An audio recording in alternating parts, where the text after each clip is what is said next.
देश में कोरोना संक्रमण को रोकने के प्रयासों में कुछ सफलता मिलती दिखाई दे रही है। स्वास्थ्य मंत्रालय के मुताबिक कोरोना संक्रमण के मामले अब 11 दिन में दोगुने हो रहे हैं। इलाज से ठीक होने वालों की दर भी 25.19% हो गई है। देश में कोरोना से मरने वालों की दर 3.2% है, जो अन्य देशों के मुकाबले काफी कम है। कोरोना संक्रमण से मरने वाले 78% ऐसे मरीज थे जो दूसरी बीमारी से भी पीड़ित थे। रिकवरी रेट के अंदर हम एक प्रोग्रेसिव ट्रेंड ऑब्जर्व कर रहे हैं। जैसा कि आप लोगों को इससे पहले भी बताया है कि 14 दिन पहले का अगर रिकवरी रेट देखें तो वह 30.06% था, जो कि अब बढ़कर 25% के ऊपर पहुंच गया है। यह एक बहुत ही पॉजिटिव साइन है। पिछले 24 घंटे में कोरोना के 1823 नए मामले सामने आए हैं। देश में कोरोना संक्रमित मरीजों की संख्या 33,610 हो गई है। कोरोना से अब तक 1,075 लोगों की मौत हो चुकी है। पिछले 24 घंटे में कोरोना से 67 लोगों की मौत हुई है। देश में कोरोना से अब तक 8,373 मरीज स्वस्थ हो चुके हैं। देश की अर्थव्यवस्था को मजबूत करने और निवेश बढ़ाने को लेकर आज प्रधानमंत्री नरेंद्र मोदी ने अहम बैठक की। बैठक में विदेशी और घरेलू दोनों निवेश को बढ़ाने की रणनीति बनाई गई। प्रधानमंत्री मोदी ने कहा है कि किसी भी विदेशी निवेशक को परेशानी नहीं होनी चाहिए। क्लियरेंस प्रक्रिया में लगने वाले समय को भी कम किया जाना चाहिए। देश में मौजूद औद्योगिक भूमि और प्लॉट्स के बुनियादी ढांचे को मजबूत करने के लिए योजना बनाई जाए और वित्तीय मदद दी जाए। बैठक में गृह मंत्री अमित शाह, वित्त मंत्री निर्मला सीतारमण और उद्योग मंत्री पीयूष गोयल समेत कई वरिष्ठ अधिकारी मौजूद थे। इस बीच गृह मंत्रालय ने लॉकडाउन में आवाजाही को लेकर नए दिशा निर्देश जारी किए हैं। गृह सचिव ने कहा है कि जरूरी सामान ले जाने वाले वाहनों और ट्रकों से बॉर्डर क्रॉस करते समय पास न मांगा जाए। लॉकडाउन के दौरान फंसे हुए मजदूरों और छात्रों को निकालने की मंजूरी मिलने के बाद राज्यों में हलचल तेज हो गई है। पंजाब के मुख्यमंत्री कैप्टन अमरिंदर सिंह ने प्रधानमंत्री नरेंद्र मोदी को चिट्ठी लिखी है। पंजाब के मुख्यमंत्री ने मांग की है कि दूसरे राज्यों में फंसे प्रवासी मजदूरों को लाने और ले जाने के लिए विशेष ट्रेन की व्यवस्था की जाए। बिहार सरकार ने भी दूसरे राज्यों में फंसे अपने राज्य के मजदूरों को वापस लाने में असमर्थता जताई है।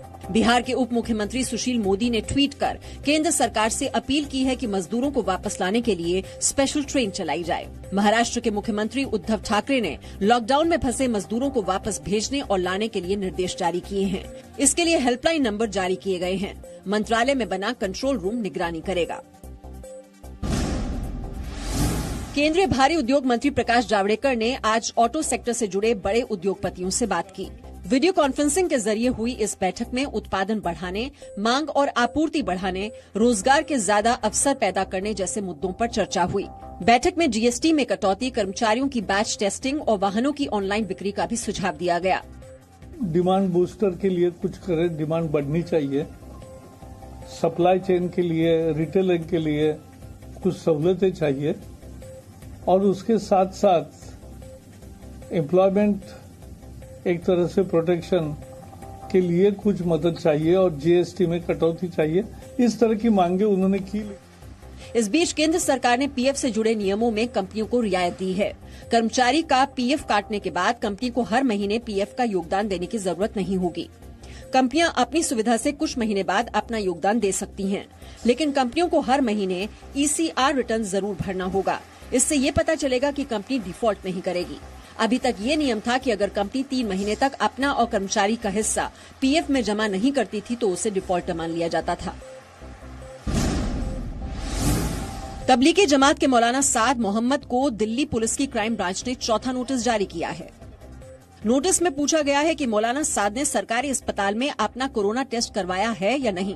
नोटिस में यह भी पूछा गया है कि अगर साद ने टेस्ट करवाया है तो उसकी रिपोर्ट अब तक क्राइम ब्रांच को क्यों नहीं सौंपी गई है। सरकारी अस्पताल की टेस्ट रिपोर्ट मिलने के बाद ही क्राइम ब्रांच मौलाना साद से पूछताछ करेगी। मौलाना साद दावा कर रहा है कि उसने 2 बार अपना कोरोना टेस्ट करवाया है, जिसमें एक टेस्ट निजी लैब में करवाया गया है। मौलाना साद का दावा है कि उसकी दोनों टेस्ट रिपोर्ट नेगेटिव हैं।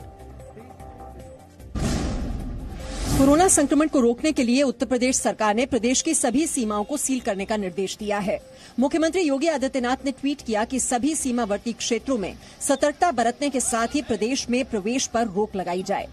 उत्तर प्रदेश में कोरोना संक्रमितों की संख्या बढ़कर 2203 हो गई है, जबकि 39 लोगों की अब तक संक्रमण से मौत हो चुकी है। नोएडा में आज कोरोना का एक और पॉजिटिव केस मिला है, जिसके बाद यहां मरीजों की संख्या बढ़कर 138 हो गई है। नोएडा में कोरोना के 50 एक्टिव केस हैं। कोरोना संकट के दौरान लगातार ड्यूटी की वजह से परेशान पुलिसकर्मियों को गाजियाबाद पुलिस ने राहत देने का फैसला किया। अब पुलिसकर्मियों को वीकली ऑफ मिलेगा और उनकी शिफ्ट रोटेटेड होगी। दिल्ली में कोरोना संक्रमित मरीजों की संख्या लगातार बढ़ रही है। दिल्ली के मेटकाफ हाउस की लैब में काम करने वाले डीआरडीओ के एक वैज्ञानिक कोरोना पॉजिटिव पाए गए हैं। दिल्ली में अब तक कोरोना के 3,439 केस हैं। कोरोना से 56 मरीजों की मौत हो चुकी है। तुगलकाबाद के आरपीएफ क्वारंटीन सेंटर में 24 और लोगों में कोरोना का संक्रमण मिला है।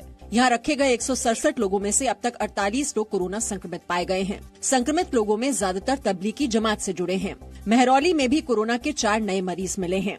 दिल्ली के हिंदू राव अस्पताल की एक नर्स भी कोरोना संक्रमित पाई गई है। दिल्ली के 2 और प्राइवेट अस्पताल अब कोरोना मरीजों का इलाज करेंगे। गंगाराम सिटी अस्पताल और महादुर्गा चैरिटेबल ट्रस्ट अस्पताल को कोविड हॉस्पिटल बना दिया गया है।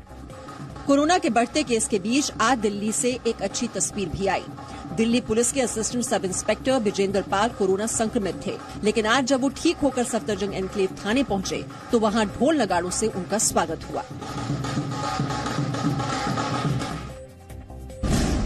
महाराष्ट्र में कोरोना संक्रमितों की संख्या 10,000 के करीब पहुंच गई है। महाराष्ट्र में कोरोना के सबसे ज्यादा 9,915 केस हैं। कोरोना से अब तक 432 लोगों की मौत हो चुकी है। गुजरात में कोरोना के 4,082 मामले हैं। यहाँ 197 लोगों की मौत हुई है। मध्य प्रदेश में 2,660 लोग कोरोना संक्रमित हैं, जबकि 130 लोगों की जान चली गई है। राजस्थान में कोरोना के केस बढ़कर 2,438 हो गए हैं। यहाँ 51 लोगों की मौत कोरोना से हुई है।